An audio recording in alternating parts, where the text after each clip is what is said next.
Ćao, ja sam Damir, zajedno s Mladenom, Sašom i Zaharijem želim s vama podijeliti svoje iskustvo u razvoju web aplikacija koristeći Ruby on Rails.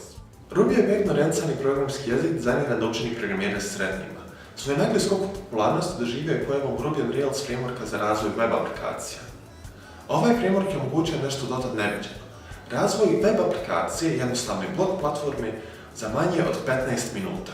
Međutim, u stvarnom svijetu nećete imati puno koristi od aplikacije koju ste razvili u 15 minuta ako ne poznajete problematiku razvoja web aplikacija i ne poznajete tehnologije kao što su HTTP, REST ili osnove sigurnosti.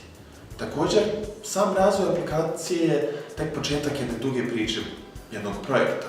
Kako biste znali održavati taj projekat, dobro je da poznajete osnove objektno-orijentisanog dizajna, unit testing, te prije svega šta je to MVC. Sam kurs smo podijelili na 3 cjeline. U prvoj sedmici ćete se upoznati s Rubyjem kao programskim jezikom i nekoliko načina primjene. U drugoj sedmici ćemo se posvetiti razvoju web aplikacija koristeći Ruby on Rails framework, a fokus treće sedmice će biti na razvoju vlastitog projekta.